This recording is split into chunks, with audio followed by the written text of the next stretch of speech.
Hello, मेरा नाम उज्ज्वल आनंद जैन। आप देख रहे हैं मैकेनिकल सारथी। तो आज हम साइंस, जनरल साइंस को स्टार्ट करने वाले हैं। तो आज हम सबसे पहला फिज़िक्स को स्टार्ट करने वाले हैं। तो फिज़िक्स में हम फिज़िकल क्वांटिटी वगैरह को देखेंगे, स्केलर क्वांटिटी, वेक्टर क्वांटिटी, ये सब को देखेंगे। तो चलिए स्टार्ट करते हैं। तो आज हम स्टार्ट करने वाले हैं फिज़िक्स को, ठीक है। तो देखिए, फिज़िकल क्वांटिटी क्या होती है। आज हम मेजरमेंट का एक पोर्शन है ये फिजिकल क्वांटिटी। तो सबसे पहले हम देखते हैं कि फिजिकल क्वांटिटी क्या होती है। तो मैं हेडिंग डाल रहा हूँ फिजिकल क्वांटिटी। Physical quantity. तो फिजिकल क्वांटिटी का डेफिनेशन क्या है, पहले आप वो लिख लीजिए। मैं बताते जा रहा हूँ और आप लिखते जाइए, नोट्स बनाते जाइए। ये नोट्स आपको बहुत यूजफुल होंगे, हर एग्जाम में ये काम आएगा, ठीक है। A quantity which can be measured,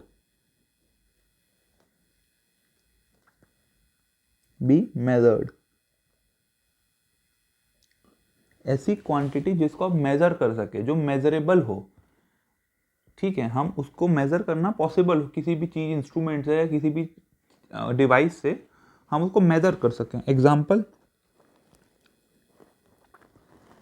height, किसी भी पर्सन की आप हाइट नाप सकते हैं। वेट या मास,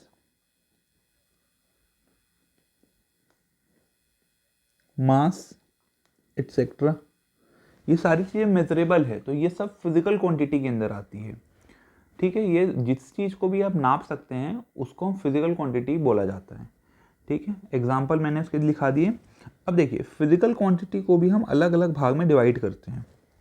फिजिकल क्वांटिटी को भी हम डिवाइड करते हैं अलग अलग भाग में, अलग अलग कैटेगरी या क्लासिफिकेशन है इसका। सो फिजिकल क्वांटिटी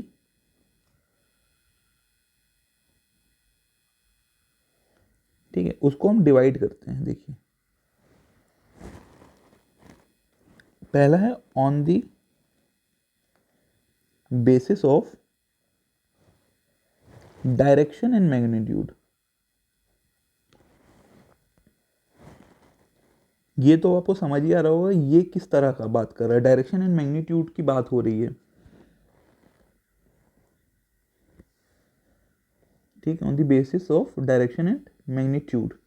जो दूसरा है ऑन द बेसिस ऑफ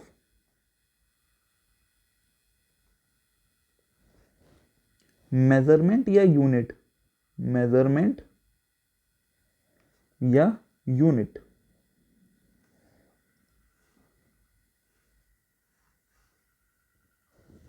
ठीक है। क्लियर।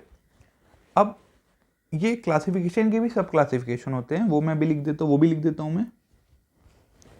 अगर आप डायरेक्शन और मैग्नीट्यूड की बात करेंगे तो ये आपको समझ आ रहा हो कि स्केलर और वेक्टर क्वांटिटी की यहाँ बात हो रही है। यहाँ scalar quantity, vector quantity, vector quantity. इस क्लास को मैं बड़े आराम से पढ़ाऊंगा ताकि आपका overall science, physics, chemistry, biology सारे के सारे एकदम बेसिक्स से हम पढ़ेंगे, धीरे धीरे पढ़ेंगे, ताकि आपके तीनों टॉपिक क्लियर हो जाएं। और ये कोई भी सिर्फ एसएससी जेईई नहीं, सारे एग्जाम, आरआरबी जेईई में भी इसका वेटेज है। आई थिंक प्री में कभी भी आरआरबी जेईई होगा तो प्री में 30 मार्क्स से तो साइंस आता है। तो ये आपका जनरल के लिए, सारे के लिए काम आ जाएगा, ठीक है। तो इसको इसी टारगेट से मैंने इसको स्टार्ट किया ताकि आपके सारे एग्जाम्स में जहाँ पे भी साइंस आता है, जनरल साइंस आता है, आपका ये टॉपिक क्लियर हो, ठीक है। और अगर मैग्नीट्यूड या मेजरमेंट या यूनिट की मैं बात करूं तो फंडामेंटल,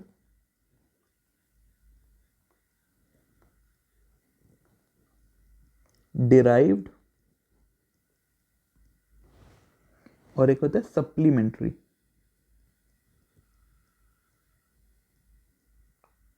ये फंडामेंटल सबसे इंपॉर्टेंट है आपके लिए, ठीक है। तो अब देख लेते हैं स्केलर क्या होता है। अच्छा, मैं टेबल पे लिखा देता हूं ताकि आपको ज़्यादा देखना ना पड़े, ठीक है। स्केलर क्वांटिटी क्या होती है यहीं पे मैं लिखा देता हूँ, फंडामेंटल को हम डिटेल में पढ़ लेंगे, ठीक है। स्केलर क्या होता है, हैव या रिक्वायर्ड ओनली मैग्नीट्यूड, इसके पास सिर्फ मैग्नीट्यूड होता है, मीन्स कोई वैल्यू है, सिर्फ वैल्यू कोई। एग्जाम्पल, अगर मैं इसका एग्जाम्पल देख लूँ तो डिस्टेंस ओडोमीटर से नापा जाता है। डिस्टेंस, डिस्टेंस का कोई डायरेक्शन नहीं होता। Distance upon time is speed, speed का भी कोई डायरेक्शन नहीं होता। मास, अब ये नहीं बोलते कि 1 किलो चावल मुझे उस डायरेक्शन पे वेट करके दो, नहीं, जो वेट जो मास है उसका कोई डायरेक्शन नहीं होता। 1 kg 2 kg आप मास को बोलते हैं, ठीक है। दुकान में आप जब जाते हैं तो ये नहीं बोलते 1 किलो 1 kg चावल ना मुझे आप 30 डिग्री के एंगल पे रख के नाप के दीजिए, नहीं, जो मास होता है उसका कोई डायरेक्शन नहीं होता, ठीक है। वॉल्यूम, करंट, एटसेट्रा, ठीक है। अगर वेक्टर की मैं बात करूं तो वेक्टर के पास डायरेक्शन भी होता है एंड मैग्नीट्यूड भी होता है। ये बेसिक्स तो आपको पता ही होंगे कि दोनों होते हैं इसके पास। इसके एग्जाम्पल अगर मैं देखूं तो डिस्प्लेसमेंट, डिस्प्लेसमेंट अपॉन टाइम को ही वेलोसिटी बोलते हैं, ठीक है। मोमेंटम भी, फोर्स भी, एंगुलर वेलोसिटी,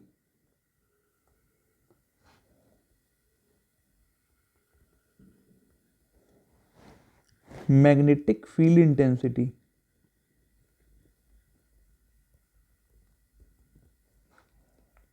इंटेंसिटी, ये सब वेक्टर क्वांटिटी, ठीक है। अब मैं डायरेक्ट मेन टॉपिक शुरू करता हूँ, फंडामेंटल क्वांटिटी, बहुत इंपॉर्टेंट है। फंडामेंटल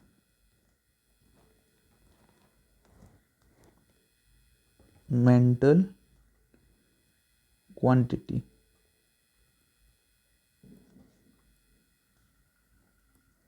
फंडामेंटल क्वांटिटी कितने हैं, कितने टोटल फंडामेंटल क्वांटिटी होते हैं? 7।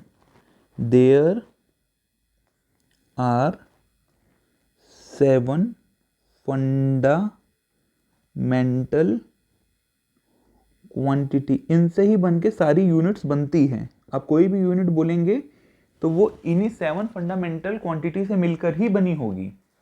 कोई भी वैल्यू, कोई भी यूनिट अगर आप लेंगे, एरिया की हो या डेंसिटी की हो, वो जब आप उसको माइक्रोस्कोप लगा के देखेंगे ना तो आखिरी में आपको फंडामेंटल क्वांटिटी से ही मिली बनी हुई।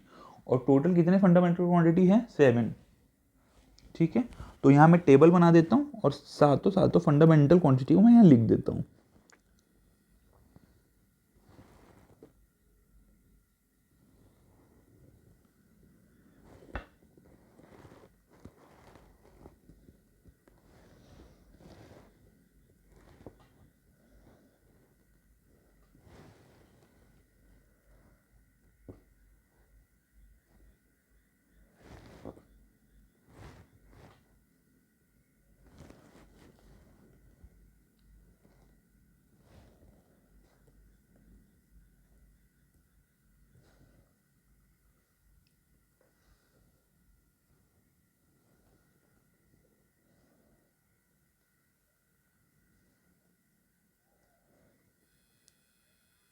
Fundamental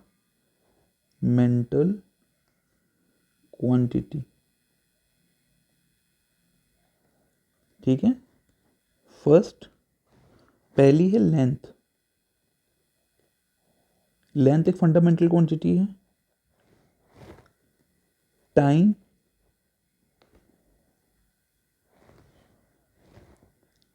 temperature, mass, electric current,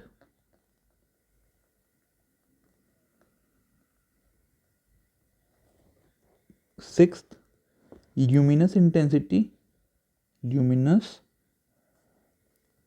intensity, 7th amount of substance. ये 7 आपको बिल्कुल याद होनी चाहिए, अमाउंट ऑफ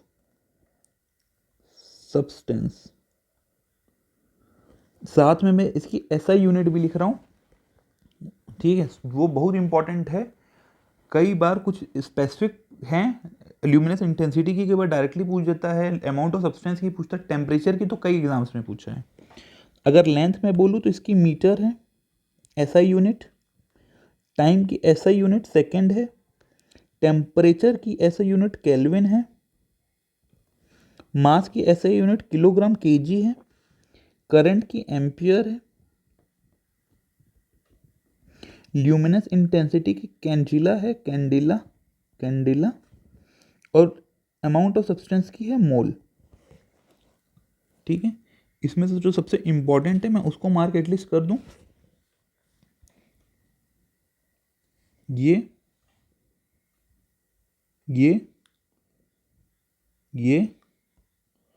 और ये, एटलीस्ट ये 4 तो आपको बिल्कुल ही होनी ही चाहिए, इसकी क्या है। ठीक है, क्लियर। फंडामेंटल क्वांटिटी, ठीक है, देखिए डिराइव्ड क्वांटिटी कुछ नहीं होता, जो फंडामेंटल क्वांटिटी से ही बना होगा उसको डिराइव्ड क्वांटिटी बोलते हैं। जैसे कि एरिया, तो एरिया किससे बना होगा, 2 लेंथ को अगर आप मल्टीप्लाई कर देंगे, तो जैसे कि लेंथ इनटू ब्रेथ, 2 लेंथ को आप मल्टीप्लाई कर देंगे तो उसको मीटर स्क्वायर एरिया हो गया। ठीक है, ये होता है derived quantity, area, volume, density, ये सब होता है। जो इंटरनेशनल यूनिट का सिस्टम है वो ऐसा ही है, तो जितने भी मैंने ये लिखाए हैं ये सब ऐसा ही यूनिट है, ऐसा ही यूनिट से इंटरनेशनल एक्सेप्टेड यूनिट जो होती है वो ऐसा ही होती है। ठीक है, और भी तरह के यूनिट सिस्टम होते हैं, CGS, FPS, foot pound second, MKS, metre KG second, ये सब बहुत तरह से यूनिट्स होती हैं। कुछ मैं इंपॉर्टेंट कन्वर्जन बता देता हूँ लेंथ के। यूनिट ऑफ लेंथ, कुछ इंपॉर्टेंट मैं आपको यहाँ पे यूनिट ऑफ लेंथ लिखा देता हूँ, कुछ इंपॉर्टेंट जो मेन है। देखिए 1 इंच, आप इंच कई बार सुनते होंगे, 1 inch is equal to 2.54 centimetre. Clear, 1 inch में 2.5 के आसपास सेंटीमीटर होता है, 1 इंच में अगर आप नापेंगे तो 2.54। 1 फुट आप कई बार सुनोगे, foot, 1 foot is equal to 12 inch, 12 inch होता है 1 फुट में, ये आपको पता होना चाहिए। 1 यार्ड, 1 यार्ड में कितने होंगे, 1 यार्ड में 3 फुट होते हैं, 3 फुट होते हैं 1 यार्ड में, और 3 फुट, और अगर मैं इसको इंच में करूं तो 3 इंटू 12 हो जाएगा, 1 फुट में 12 इंच होते हैं, तो 3 into 12 inch, that is 36 inch, 36 inch होगा। अब अगर मैं 1 एस्ट्रोनॉमिकल यूनिट की बात करूं तो बहुत सारी यूनिट होती है, लाइट ईयर, एस्ट्रोनॉमिकल यूनिट। ठीक है, तो मैं पहले एस्ट्रोनॉमिकल यूनिट लिख रहा हूं 1, ये सब लेंथ की यूनिट्स हैं। 1 एस्ट्रोनॉमिकल यूनिट,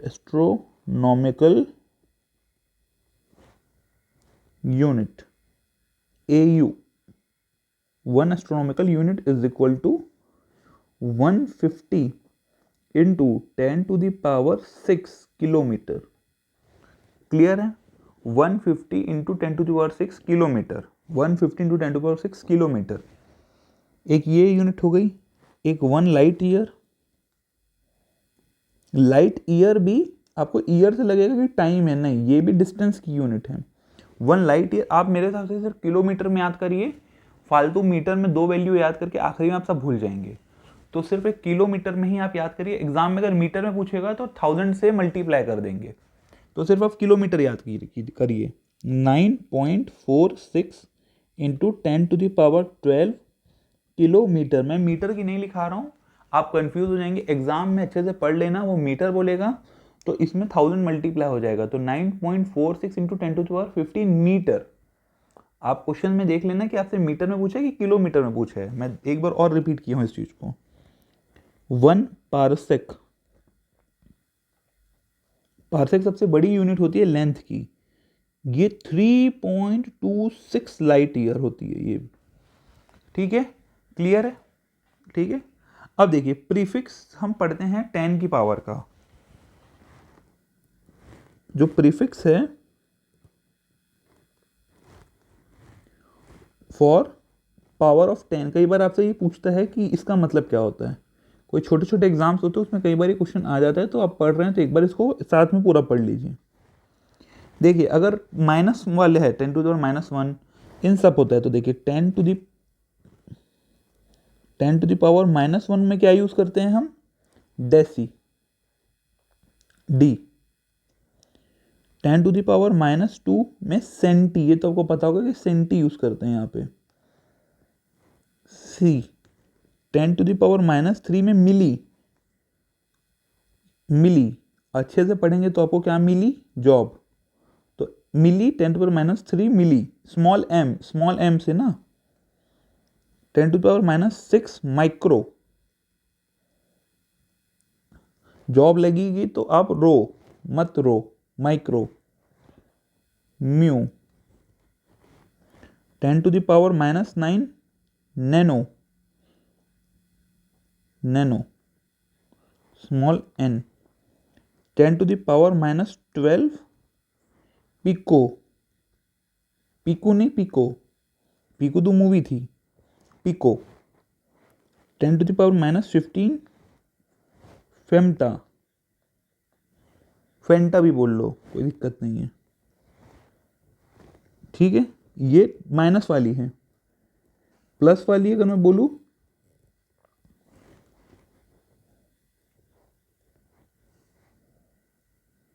अगर मैं प्लस वाली बोलूं तो 10 टू द पावर 1 डेका बोलते हैं, deca, DA, deca. 10 to the power 2 hecto, H।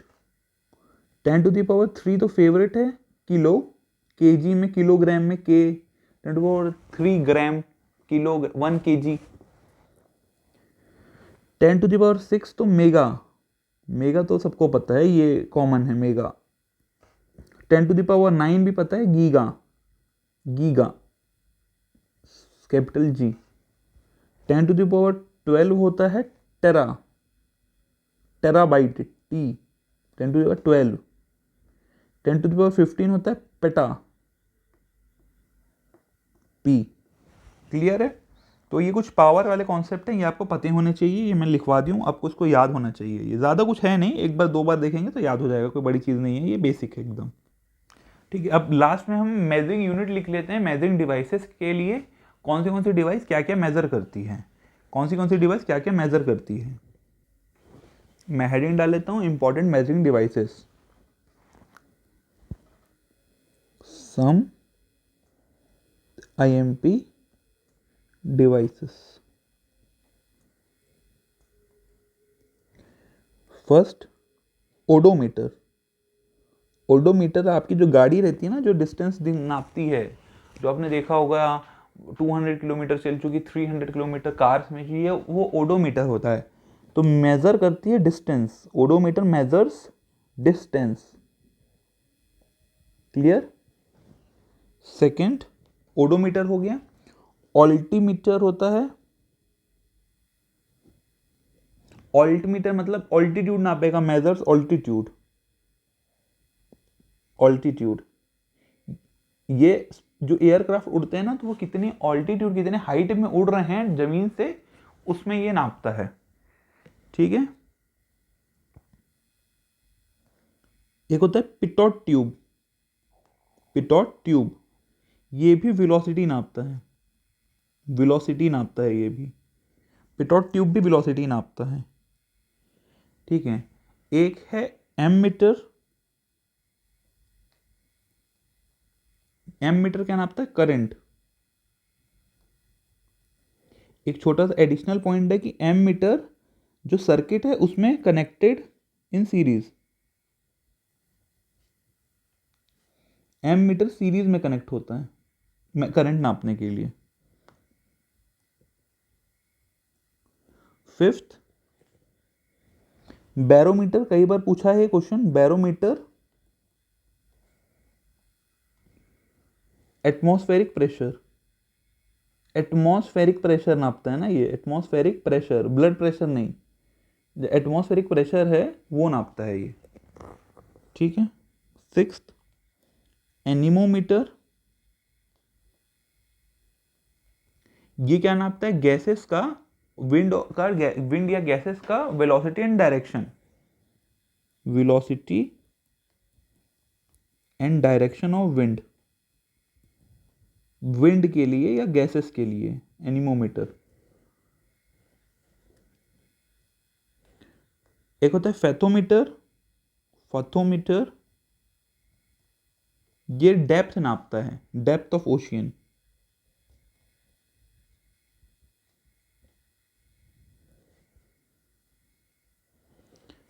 ठीक है। फिर होता है गैल्वेनोमीटर, गैल्वेनोमीटर क्या नापता है, स्मॉल अमाउंट ऑफ करंट।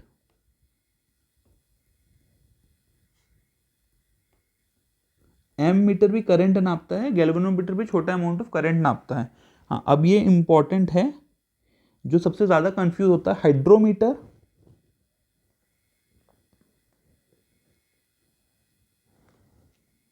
और 10 है, एक है हाइड्रो और एक है हाइग्रो, एक है हाइग्रोमीटर।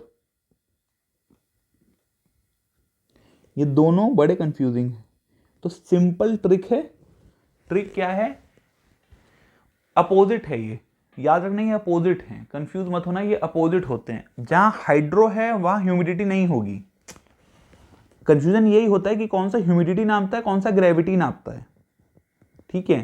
तो जो हाइड्रो है वो ह्यूमिडिटी नहीं नापेगा, वो स्पेसिफिक ग्रेविटी नापेगा, उल्टा होता है, याद रखना, स्पेसिफिक ह्यूमिडिटी नापेगा ये, सॉरी स्पेसिफिक ग्रेविटी नापेगा, माय बैड, स्पेसिफिक ग्रेविटी। मैंने क्या बोला, हाइड्रोमीटर उल्टा नापता है, वो डेंसिटी या ग्रेविटी नापता है। हाइड्रो से आपको लगेगा पानी है तो ह्यूमिडिटी है, नहीं, ये उल्टा है, ये उल्टा है, याद रखना ये उल्टा चीज है। या रिलेटिव डेंसिटी, ये उल्टा नापता है। तो अगर हाइड्रो डेंसिटी या ग्रेविटी नाप रहा है तो ये क्या नापेगा, level of humidity, level of humidity hygro नापता है, हाइड्रो नहीं, हाइग्रो नापता है, हाइग्रो ह्यूमिडिटी। क्लियर, बढ़िया। अब नेक्स्ट हाइग्रोमीटर हो गया। मैनोमीटर बहुत फेमस है, मैनोमीटर, मैनोमीटर नापता है प्रेशर। अगर एटमॉस्फेरिक प्रेशर वो लेगा तो आप वहां पे बैरोमीटर टिक करेंगे, मैनोमीटर नहीं। मैनोमीटर जो फ्लूइड फ्लो होता रहता है ना किसी पाइप में, वहां मैनोमीटर कनेक्ट करके, U tube manometer, different types of manometer use करते हैं प्रेशर नापने के लिए। बट अगर स्पेसिफिक बोलेगा एटमॉस्फेरिक प्रेशर तो आपको उस डिवाइस का नाम बैरोमीटर है, वो मैनोमीटर नहीं, वो बैरोमीटर है वो, अगर स्पेसिफिकली उसने पूछ दिया कि एटमॉस्फेरिक प्रेशर कौन नापता है, ठीक है, गुड।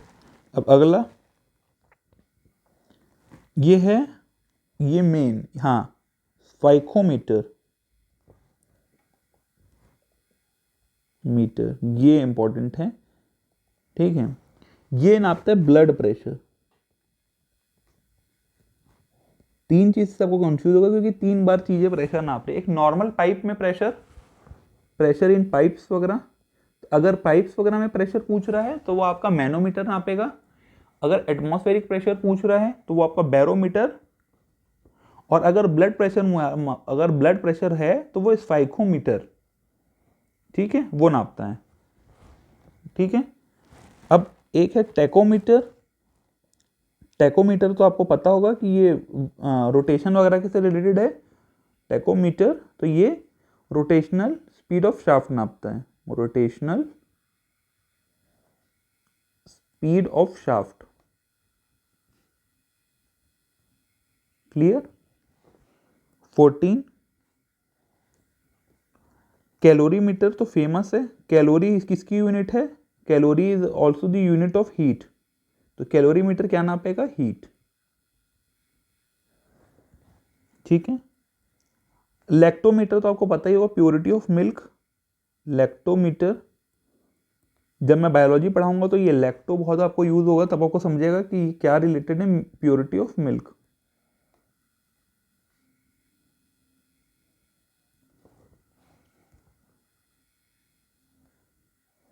विस्कोमीटर, तो विस्कोमीटर नापता है viscosity of fluid, viscosity of liquid या फ्लूइड, ठीक है। तो ये आपका जो पहला जो यूनिट था मेजरमेंट का बेसिक जो था, ये पहला यूनिट, ये आपको पता होना चाहिए, ये मैंने करवा दिया अच्छे से, सारे डिवाइसेस लिखा दिए। डिवाइसेस से कई बार स्ट्रेट फॉरवर्ड क्वेश्चन आ जाता है और कई लोग अरे ये तो बन जाएगा, ये तो बहुत इजी है, ये बोल के सोचने की सारे चीज़ उनको आता है, बट ऐसा नहीं होता। आपको एक बार पढ़ना पड़ेगा। अगर आप एग्ज़ाम की तैयारी कर रहे हैं तो आपको ईगो को हटाकर पढ़ना पड़ेगा, ये सोच के पढ़ना पड़ेगा कि जब आप पढ़ रहे हैं तो आपको अभी कुछ नहीं आता, आपको सीखना है। ईगोइस्टिक होके कभी भी पढ़ाई नहीं की जाती कि मुझे तो ये आता है वो आता है, नहीं। अगर आपके वो सिलेबस में है तो वो आपको पूरा कंप्लीट करके जाना है, ठीक है। जो आपके सिलेबस में है, हाँ कुछ हम इंपॉर्टेंट टॉपिक्स पिक जरूर करते हैं कि यहाँ से मेजोरिटी आएगा, तो वो अलग चीज़ है, बट इन जनरल आपको पूरा पढ़ना रहता है और बिना ईगो के पढ़ना है। स्टडी आपको बिना ईगो की करनी रहेगी हमेशा। आप अगर ईगोइस्टिक हो गए कि मुझे सब आता है तो वहाँ से प्रॉब्लम शुरू हो जाएगी, ठीक है। आप ओवर कॉन्फिडेंट हो जाएंगे, मे बी उस पोर्शन को आप जल्दी जल्दी में गलत भी टिक कर दें। तो स्टेबिलिटी से पढ़ना है। बेसिक आपको रूल याद रखना है कि कोई भी जब भी आपको कोई भी दुख हो या कोई चीज़ नहीं समझ आ रही है तो भी आपको एक इक्विलिब्रियम मेंटेन करना है। एकदम ज़्यादा अगर चीज़ें आसानी से बन रही है तो भी इक्विलिब्रियम मेंटेन करना है। ज़्यादा दुख आपको ज़्यादा दुखी ना करे, ज़्यादा सुख आपको ज़्यादा सुखी ना करे। इक्विलिब्रियम मेंटेन करेंगे तो आराम से एग्जाम्स आपके निकल जाएंगे, ठीक है। तो मिलते हैं नेक्स्ट वीडियो पे। नेक्स्ट वीडियो हम फिजिक्स का लाइट के ऊपर पढ़ेंगे, लाइट को अच्छे डिटेल में पढ़ेंगे। थोड़ी सी एडवांस चीज़ें भी मैं आपको बता दूंगा कि अगर एग्जाम क्वेश्चन थोड़ा एडवांस पूछिए तो भी आप आराम से उसको सॉल्व कर लेंगे, ठीक है।